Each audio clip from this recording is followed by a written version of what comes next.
dormindo no meu leito, em sonho encantador, um dia eu vi Jerusalém e o templo do Senhor. Ouvi cantar crianças e em meio ao seu cantar rompeu a voz dos anjos do céu a proclamar. Rompeu a voz dos anjos do céu a proclamar. Jerusalém,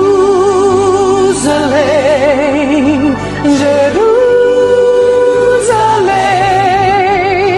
cantai, ó Santa Grey, Hosana, Hosana, Hosana, vosso Rei.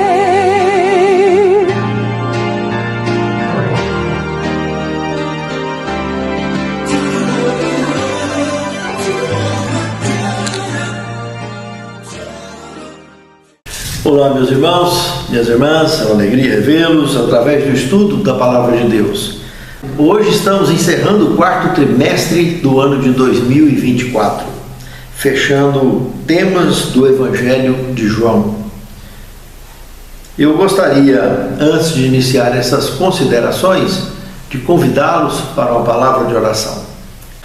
Senhor Deus, muito obrigado porque Tu tens preparado lições ao longo da história de nossas vidas, lições muito apropriadas para o sustento de nossa fé e para a aprimoração do nosso conhecimento e na busca, Senhor, de Te servirmos melhor, graças às orientações que Tu tens nos trazido através das lições da Tua Palavra.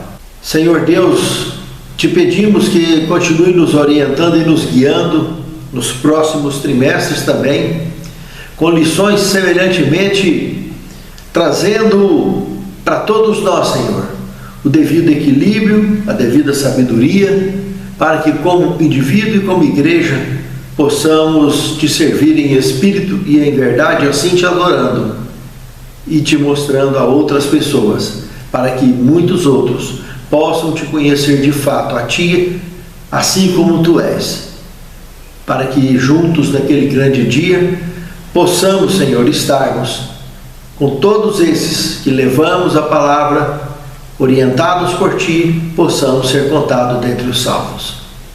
Nós Te pedimos e Te agradecemos essas bênçãos, em nome de Jesus. Amém, Senhor. Eu acabei tendo que vir gravar a lição aqui na casa que eu estou construindo, aqui na beira do lago, porque começou a ventar muito e a trovejar muito, e aí a gravação não fica boa, porque o vento bate na câmera, vira uma barulheira danada e não dá em nada. E essa lição que estou gravando é a última desse ano, né, que nós estaremos gravando aqui, que dentro de alguns dias eu estarei retornando para Goiânia, onde passaremos as festas de final de ano juntos, com a família, né? E no começo do ano estaremos de volta para cá, para prosseguirmos na nossa missão. Eu gostaria de convidá-los para abrir lá no índice da lição e nós revermos. Olha aí o ronco, o tamanho. O ronco da natureza. Muito bem. Sinais que apontam o caminho. Foi a primeira lição desse trimestre que nós estudamos. E nós vimos que desde Caná, das bodas de Caná, por toda a sua trajetória, tinha sinais suficientes para todos entenderem de quem que se tratava aquele grande homem. Na segunda lição, sinais da divindade. Irmãos, só a presença dele, independente dos sinais, era suficiente para proporcionar bem-estar a todos que estavam à sua volta. Só a presença dele. Irmãos, nós estamos falando do Filho do Deus vivo, que também é um ser divino. Mesmo que ali ele era humano, mas o Pai era constante com ele, o Espírito Santo era constante com ele, e todos que o acompanhavam podiam perceber isso sem precisar ver o Pai ou o Espírito Santo. Nem se fala então quando os sinais que ele vinha fazendo, a cada reação, a cada sinal daquele, que coisa extraordinária, a sensação da presença testemunhando aquele fato, ou aqueles fatos. Na lição 3 nós vimos a história de fundo, o prólogo. Irmãos, palavra, carne. Quando Jesus falou que vocês têm que comer a minha carne, se dizendo o pão da vida, isso podia soar muito difícil aos ouvidos de muitos, mas entendendo tudo que ele quis mostrar e tudo que ele mostrou relativo à sua palavra, relativo à verdade, relativo à sua pessoa, irmãos, tanto que está escrito em Gênesis, aquele pano de fundo da criação, como pano de fundo da redenção formado pelo seu ministério, irmãos, pode ser difícil de digerir tudo que está escrito, tanto lá na abertura em Gênesis, quanto na abertura no Evangelho de João, mostrando o Verbo, se fez carne e habitou entre nós. Pode ser difícil de digerir, mas é a verdade absoluta. Ele se fez carne, se tornou um de nós, habitou conosco, para nos mostrar o amor da divindade por nós, para nos recuperar, para nos levar de volta ao plano original da criação. Todo o pano de fundo mostrado, por trás está a verdade e na frente tem a verdade. Basta com que olho que você olha. Se é o olho da fé, você vai ver tudo isso. Se é o olho da dúvida, é o olho do mundo, não vai ver nada disso. Só lamento.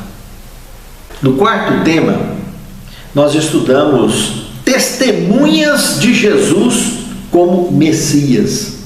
Irmãos, todas as pessoas que tiveram contato com ele ali foram testemunhas, acreditasse, aceitasse ou não, mas eram testemunhas vivas dele como Messias. Tudo que ele falou e tudo que ele fez convergiu em plena e absoluta verdade. Na lição 5, o testemunho dos samaritanos. Irmãos, um povo que era inimigo dos judeus e vice-versa, há quantos e quantas centenas de anos, eles abraçaram com muita força, sem restrição alguma, esse Messias quando surgiu. Que força extraordinária que eles abraçaram quando Jesus se manifestou a eles. Coisa incrível. Na lição 6, mais testemunhos sobre Jesus. Irmãos, nós vimos ali o testemunho de João Batista e da multidão e de todos que cercavam ele o tempo todo, irmãos. Mas a forma com que João Batista confessou que não conhecia ele como filho de Deus, conhecia ele como ser humano, como primo. Eles tinham 6 meses de diferença de idade só. Mas quando João Batista teve a oportunidade de encaixar o quebra-cabeça, ele testemunhou dizendo: olha, o que me mandou fazer batismo em água, preparando o caminho para a chegada dele, me deixou claro, me apresentou ele como seu filho, e eu passei a conhecer e estou testemunhando que o Espírito Santo ia ficar parado sobre ele. Aquele seria, e era o meu primo. Olha o que ele disse, olha o que ele estava revelando. E ele aceitou, ele entendeu esse mistério da encarnação de Cristo na pessoa de Jesus, o seu primo. E aceitou isso de forma inabalável. Incrível isso, irmãos. A multidão, quando ele falou lá no Evangelho de João, lá no capítulo 6, que ele comenta sobre o pão da vida, o pão que desceu do céu, que tinha que comer a carne dele, o tanto de gente que abandonou ele ali. E ele chegou a perguntar para os discípulos se eles também não iam abandonar. Irmãos, é incrível o testemunho tão forte que foi ali. Apesar da multidão estar abandonando, lembra o que Pedro disse? Pedro segurou a sua fé, Pedro sustentou a sua fé, Pedro confessou o seu apego a esse Messias e a sua palavra. Já na lição 7, bem-aventurados que creram, irmãos, Jesus passou por várias experiências que acabou que muitos declararam não acreditar nele, chegaram a blasfemar, alguns líderes da sua própria religião, blasfemando que o poder que ele fazia, aqueles milagres, era um poder satânico, blasfemaram absurdamente contra ele. Sabe, irmãos, mas os que creram de fato só tinham bênçãos. Tanto João Batista quanto ele mesmo, o próprio Cristo, comentou sobre essa questão de crer nele. Os que não crêem já estariam condenados. E teve condenados nos dias dele, como tem condenados hoje, porque não crê no Filho de Deus. E é gravíssimo isso, muito sério, irmãos. Na lição 8, nós estudamos cumprindo as profecias do Antigo Testamento. Vimos que todas, sem faltar nenhuma, se cumpriram todas, relativo ao Messias, relativo ao ministério do Messias. Aliás, a palavra de Deus nunca falhou uma única profecia sequer, todas se cumpriram durante milhares e milhares de anos, desde que ela foi escrita e reunida, nunca falhou nenhuma profecia. Tantos crentes hoje que ainda não acreditam, falam, se dizem crentes do advento, contudo, as suas ações são ações que demonstram só apego ao mundo. Porque se acreditasse na volta de Cristo, veria exatamente que tempo que nós estamos vivendo agora. Já deveríamos estar nos reunindo todos em refúgio semelhante a esse aqui, por onde quer que hajam eles pelo mundo afora, porque o tempo está próximo e não vai dar tempo de sair na hora que pensa que vai poder sair e sair de boa. Ninguém vai sair bem nessa história, os que estão deixando para depois. A teoria do antes tarde do que nunca, vocês vão ver que para esse fim não vai funcionar, porque essa foi a teoria da mulher de Ló. E ela sucumbiu. Que coisa horrível, irmãos. Pense nisso. Na lição 9, a fonte da vida. Irmãos, incontestável. Ele é, de fato, a fonte da vida. Como a própria lição 10, o caminho, a verdade e a vida. É ímpar. Não tem outro caminho a não ser ele, irmãos. Não tem. Ou aceitamos ele, aceitamos o caminho traçado por ele, para que eu e você andemos seguramente e possamos um dia chegarmos ao reino eterno. Só através dele, da sua palavra, porque é verdade e ela liberta. E a vida que só ele dá, e vida eterna. Na lição de número 11, nós estudamos Pai, Filho e Espírito Santo. Irmãos, a Trindade, a Santíssima Trindade. O tempo todo focada em mim e em você. Focada em recuperar aqueles que um dia caíram. Isso é o amor de Deus.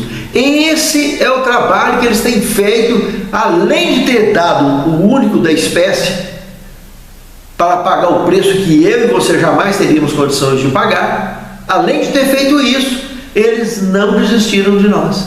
A sua palavra está aí, o Espírito Santo está aqui fazendo o seu trabalho, E nós apenas precisamos de tomar a nossa decisão, antes que seja tarde demais.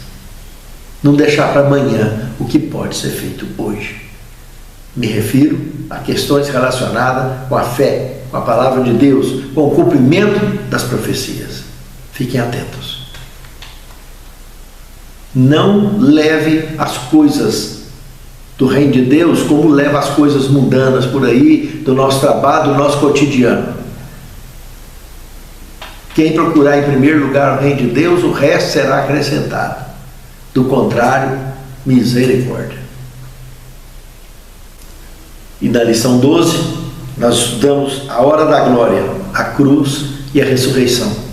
Vimos que ele declarou com aquilo o cumprimento de sua missão.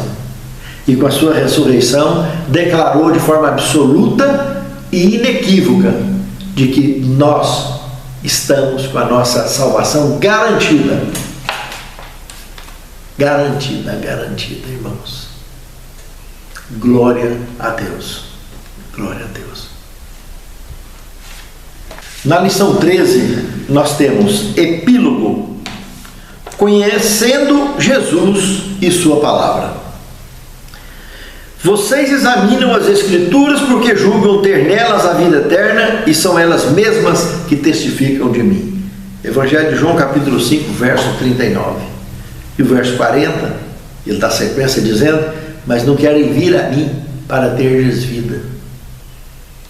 Irmãos, isso aqui que ele falou, evidentemente servindo para os seus discípulos, mas falou para a liderança da sua igreja, que eles eram estudiosos da palavra realmente, mas ignorava a eficácia dela. Eu pergunto, por acaso não continua sendo esse o mesmo problema da igreja hoje?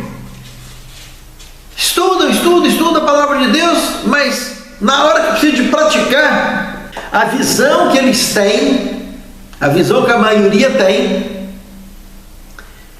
são as interpretações segundo o seu modo de ver, segundo a sua forma de interpretar pessoal, e não aceitam a eficácia dela como palavra absoluta, como palavra de Deus. A maioria das pessoas, quando oram a Deus, tentam fazer modificação em Deus e não em si mesmo. Isso é um problema gravíssimo, irmãos. É uma tendência que forma uma fábrica de hipocrisia religiosa. Há quantos e quantos anos isso tem acontecido? Nós precisamos estudar sim a palavra de Deus, mas precisamos de aprender a aceitar a eficácia dela. Mas para que possamos aceitar com eficiência essa eficácia, precisamos de ir a Cristo de fato, de aceitar tudo que Ele traz para nós, através das escolhas que fazemos, dos caminhos que escolhemos, aceitar tudo aquilo que aparece, que temos que lutar e enfrentar, e confiar que Ele vai nos auxiliar na vitória, sempre. E vamos viver cada dia o seu dia. Não adianta fazer plano para muito para frente, porque eu sei que hoje o que está acontecendo, a palavra me falou, a palavra está me mostrando. Então eu estou agindo hoje conforme a minha fé, baseado no estudo da palavra e na palavra viva que o Espírito Santo fala no meu coração. E é assim que nós precisamos de olhar para isso. E isso é que ele estava dizendo à liderança da sua igreja, servindo para os seus discípulos: examinai as Escrituras e venha a mim para ter vida. Porque se não formos nele para buscar vida, eficácia, sentido para a nossa vida, praticar aquilo que está escrito na palavra. Não adianta ajoelhar com orações vazias, sem ter vontade de fato de obedecer. Nós precisamos ter vontade de obedecer. Precisamos de ter vontade de aceitar a eficácia da palavra. Entende, irmãos? Encontro na Galileia. Irmãos, nesse tema, o segundo tema, baseado no Evangelho de João, capítulo 21, verso de 1 a 19. Tem vários detalhes desse contexto aqui que eu gostaria de destacar, irmãos. O primeiro deles, nenhum dos discípulos reconheceu ele quando ele aparece ali na beira do mar. Nós estamos falando aqui que esse foi a terceira vez já que eles se encontraram. E nessa terceira vez ele ainda não estava sendo reconhecido. Entende, irmãos? João só identificou que era ele, que poderia ser ele afirmou ser ele, após o milagre. Eles estavam ali pescando, e ele ali com o mandarilho, ali na praia, né, como uma pessoa que passou por ali andando, pediu alguma coisa para comer. Ele falou: não tem nada para comer, pescava a noite inteira, não pegou nada. E ele foi e disse: joga a rede do outro lado, do lado direito, que vocês vão pegar. Interessante que eles não reconheceram ele, mas jogaram a rede. Eles já estavam alinhados, porque no cérebro deles já constava uma orientação dessa no começo do ministério de Cristo, lembra? E aquilo falou mais alto, e eles jogaram. E quando João viu que as redes estavam para arrebentar de tanto peixe, ele sussurrou no ouvido de Pedro, que estava inclusive nu, que aí no contexto, no verso 7, no capítulo 21, no verso 7, mostra que ele então cingiu a túnica, pulou dentro d'água e foi nadando em direção a Jesus. João regar que ele é o mestre, que ele é Jesus. Mas é interessante, irmãos, que quando os camaradas encostaram, trouxeram aquele tanto de peixe, enormes peixes, irmãos, no verso 9, diz que quando eles chegaram na praia já tinha brasa acesa, irmãos, que já foram só colocando o peixe. Quem que acendeu essa brasa? Que jeito que ela foi acesa, entende, irmãos? Já estava prontinho, acabou de conversar, arrastou os peixes, Pedro estava nadando em direção à beirada, todo mundo já pulou com os barquinhos pequenos para arrastar as redes, e olha aí o que acontece. A brasa estava ali prontinha, no estalo de dedo, estava prontinha para assar o peixe. Mas no verso 12, irmãos, confirma que com tudo isso acontecendo, ninguém ousou sequer perguntar quem que era ele, porque sabia que era Jesus. Mas, ou seja, o que está relatado ali no verso 12, deixa claro que eles realmente não estavam reconhecendo ele como aquela pessoa que andava com eles. Mas esse indivíduo que estava ali era idêntico, com certeza absoluta, àquele que apareceu a Abraão há mais de 2000 anos atrás. No traçado divino, pleno e absoluto. Andando junto ali com os discípulos agora, como a segunda pessoa da Santíssima Trindade. Irretocável. Irretocável.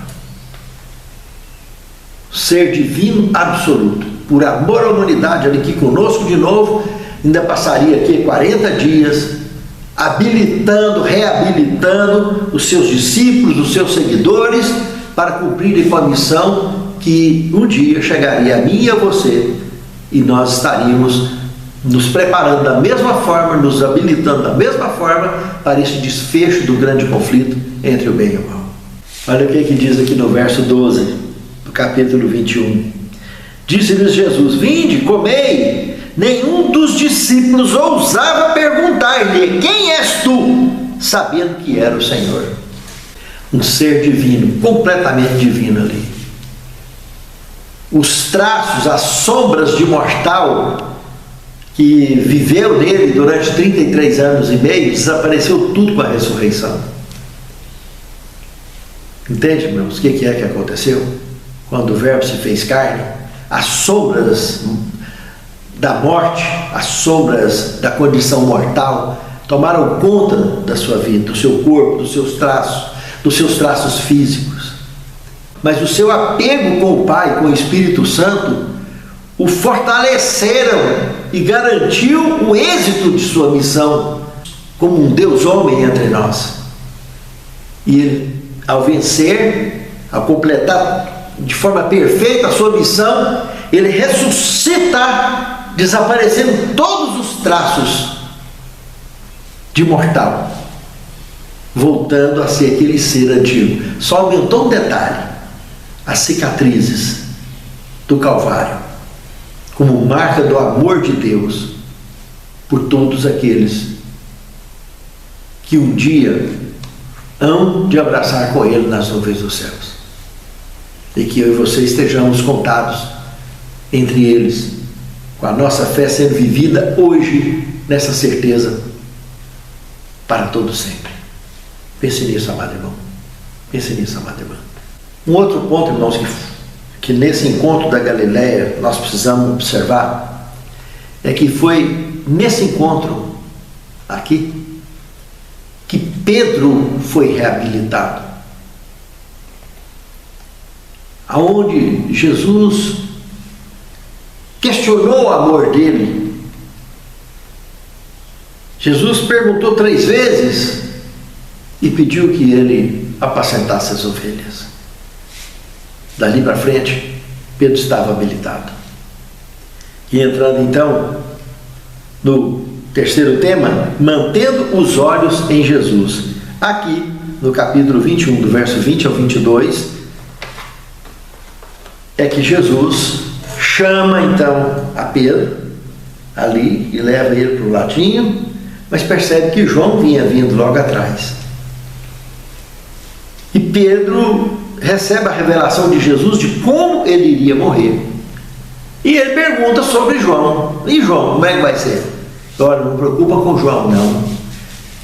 Se eu quiser que ele viva até que eu volte, ele vai viver. E realmente viveu até a volta de Cristo, lá na ilha de Patmos. Foi lá na ilha de Patmos que João morreu, depois de revelar o Apocalipse. Então, o amor dele não foi só por João, mas foi por mim e por você, porque o Apocalipse é o grande selo das Escrituras Sagradas que fecha o contexto bíblico. E tanto ele remonta detalhes lá do Gênesis, como na profecia de um modo geral, na história, como na escatologia bíblica, irmãos. Entende? Lembra, lá no capítulo 12, do verso 7 ao verso 9, falando sobre a batalha que teve no céu há 4.000 anos antes de Cristo, falando da serpente, etc., da batalha que teve no céu assim que os nossos pais caíram. Pois é. Então ali está mostrando para trás o que aconteceu, há detalhes e detalhes lá do passado, há 4.000 anos antes de Cristo, quanto mostra tantos detalhes do futuro que ainda acontecerão diante de nós, e de tudo que já aconteceu, que para muitos foram escatologia. Para mim, hoje, é fato histórico, para você também, mas tem muitas profecias que virão acontecer, que para mim e para você vai acontecer diante dos nossos olhos, e está acontecendo muita coisa hoje já. Então, o Apocalipse tem um peso enorme em cima disso, o encontro de Jesus, a volta de Cristo lá na ilha de Patmos, exclusivamente na ilha de Patmos, para revelar o Apocalipse para João, é extraordinário, foi um fato extraordinário de consagração das Escrituras Sagradas. No quarto tema, luz e trevas. Irmãos, diversos textos na Bíblia Sagrada, e no Evangelho de João especialmente, como João 1, de 4 a 10, 3, 19 a 21, 5, 35, 8, 12, dentre outros textos bíblicos, todos mostrando esse contraste entre luz e trevas. Um dos textos bíblicos que muito me marca é o de João capítulo 8, verso 42 a 44, porque ali é um tema de contraste desse gênero, aonde estavam ali os discípulos e estava a liderança da igreja de Cristo ali, a liderança judaica.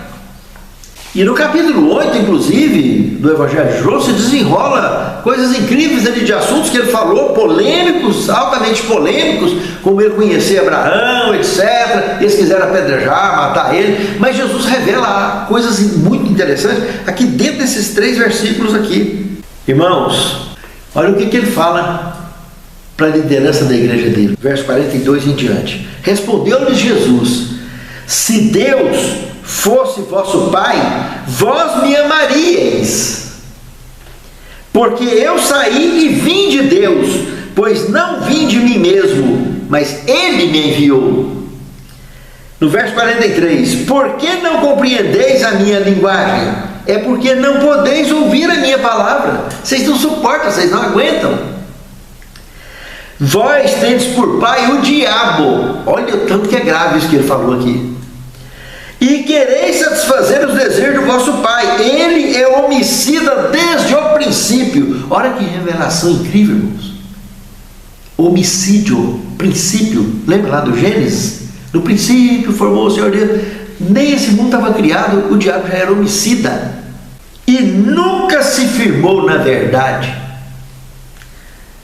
Porque nele não há verdade. Quando ele profere mentira, fala do que lhe é próprio, porque é mentiroso e pai da mentira. Ele é mentiroso e homicida desde o princípio. E as pessoas que preferem as suas próprias teorias, a sua própria forma de interpretar a palavra, como era o caso dessa liderança, e continua sendo o caso de muitos líderes das igrejas cristãs de hoje, é esse o grande problema. Eles pensam que estão servindo a Deus ou estão servindo a si próprio e a próprio Satanás, porque estão mentindo para si mesmos, porque nós não temos condição de por nós mesmos avaliarmos e interpretarmos o conteúdo sagrado da palavra de Deus, só através do Espírito Santo, do poder da palavra viva, através do Santo Espírito e da palavra escrita. Aí sim temos condições de ver, de enxergar a fundo linhas e entrelinhas da palavra e, acima de tudo, recebermos a bênção da orientação para nos sustentarmos na fé e na direção que precisamos nos mantermos neste velho mundo, nos preparando de fato para o encontro com o Senhor nos ares. Pense nisso, amado irmão. Pense nisso, amado irmão. Tem um trecho aqui que o autor da lição falou que eu achei interessante. Os que não permanecem na verdade falam com base em suas ideias ou suposições. Eles entendem o significado de um texto unicamente a partir da perspectiva humana.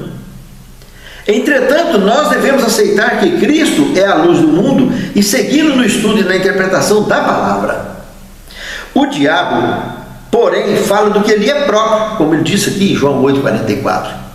Se não estivermos atentos, entregando-nos a Deus em fé e obediência, correremos o risco de fazer a mesma coisa que o diabo faz, ler as Escrituras com base apenas em nossos desejos e perspectivas, o que é mais fácil e comum do que imaginamos. Reflita nisso, irmãos. É muito sério. Quinto tema: teologia de cima ou de baixo? João 4, de 46 a 54, relata um tema muito interessante, irmãos. Foi a segunda vez que Jesus esteve em Caná, lá onde ele fez o milagre do vinho, lembra? Pois bem, ele estava pela segunda vez. E um oficial do rei, provavelmente do rei Herodes, que morava por ali, ouviu falar que ele tinha chegado por ali. Evidentemente, uma certa distância, que ele gastou quase um dia para chegar até onde estava Jesus. Ele veio até Jesus e suplicou de uma maneira firme com Jesus para que ele descesse com ele até lá para ir curar o filho dele que estava morrendo. E Jesus de cara chamou a atenção dele, exatamente nisso que nós estávamos falando agora mesmo, porque ele estava acostumado a analisar as coisas pela perspectiva humana e não pela perspectiva divina. E Jesus deu um choque tão grande nele, mas foi suficiente para ele se converter plenamente. Olha, você está acostumado a interpretar as coisas numa ótica humana. E o que eu digo para você agora, para você aprender a viver nesse mundo conectado com a teologia de cima, é que você pode ir embora que o seu filho já está curado. Irmãos, ele aceitou na hora, acreditou na hora e abraçou a fé de forma plena. E quando ele chegou lá, os funcionários vieram encontrar com ele no dia seguinte. E aí ele perguntou: a que hora foi que ele melhorou? Aí ele soube que foi daquele momento. E ele, a casa dele todinha, passou a servir e a seguir Jesus, o oficial do rei. A teologia de cima, irmãos, aqui nos guia pela fé, aqui nos faz tomar decisões acertadas com relação à fé. Irmãos, porque nós não somos nada. A nossa vida é um sopro, passa rápido. Nós não passamos de mordomos neste mundo, irmãos. Não somos donos do nosso templo do Espírito Santo. Não somos donos do nosso tempo, nem dos nossos talentos, nem dos nossos tesouros. Somos mordomos de Deus. E um dia prestaremos conta. O Senhor virá prestar conta conosco.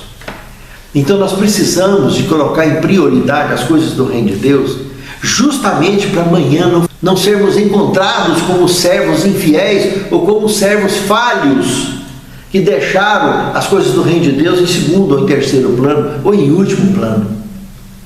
Porque a nossa teologia precisa ser de cima e não a de baixo, com perspectiva mortal e humana, falível e egoísta. Sexto tema, permanecendo em Jesus. Irmãos, a verdadeira adoração, como nós vimos lá no Apocalipse, no capítulo 14, verso 1 a 12, irmãos, ela mostra realmente que a teologia de baixo, ela desencaminha muitos, coloca as pessoas perdidas, porque o chão some debaixo dos pés com a chamada frustração dos resultados da teologia de baixo. Mas a teologia de cima, como descrita em João capítulo 12, verso 32, essa nos leva também para o Evangelho de João capítulo 15, verso 11, que mostra a videira ativa, e nós conectados nessa videira jamais falharemos, irmãos. Aonde que a gente pensa que falhou, não falhou, porque Jesus estava conosco e nos manteve de pé com a cabeça erguida. Acha que foi fácil para os discípulos ver Jesus morrer lá na cruz do Calvário? Quão grande decepção! Que frustração, que chão que sumiu debaixo dos seus pés. Se esconderam, ficaram acuados.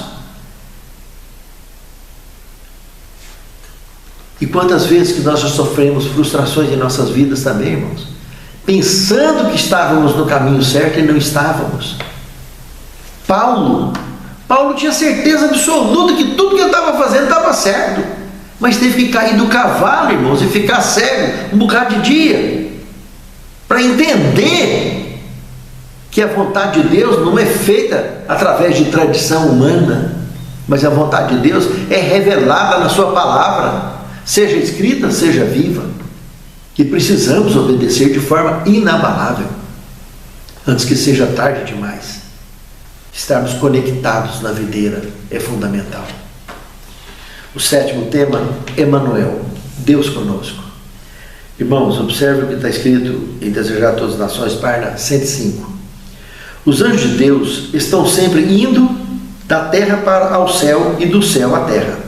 Os milagres de Cristo feitos em favor dos aflitos e sofredores foram realizados pelo poder de Deus por intermédio do ministério dos anjos. E é por meio de Cristo, pelo ministério de seus mensageiros celestiais, que recebemos toda a bênção de Deus. Tomando sobre si a humanidade, nosso Salvador une seus interesses aos dos filhos decaídos de Adão, enquanto por sua divindade ele se apega ao trono de Deus, nos limpa, nos salva, nos purifica e nos eleva ao trono do Senhor. Ó Senhor Deus, que do teu trono venham sobre nós as tuas bênçãos, a tua misericórdia, o teu amor, a tua proteção, para que nos preparemos de fato, Senhor, para a breve volta de teu Filho a este mundo e possamos em muito breve abraçar contigo nas mansões eternas. É o que te suplicamos, agradecidos em nome de Jesus. Amém, Senhor. Jerusalém e o templo do Senhor, ouvi cantar crianças e em meio ao seu cantar rompeu a voz dos anjos do céu a proclamar, rompeu a voz dos anjos do céu a proclamar.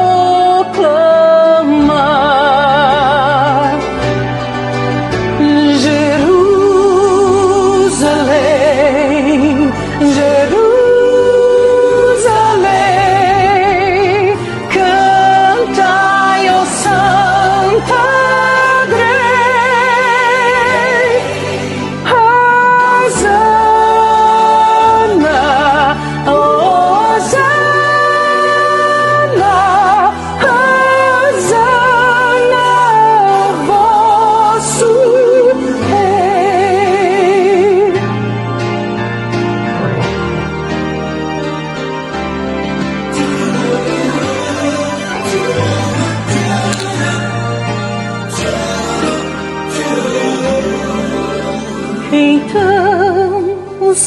se alterou, não mais o som feliz. Ouvia das hosanas os coros infantis. O ar em torno se esfriou, do sol faltava luz, e num alto e tosco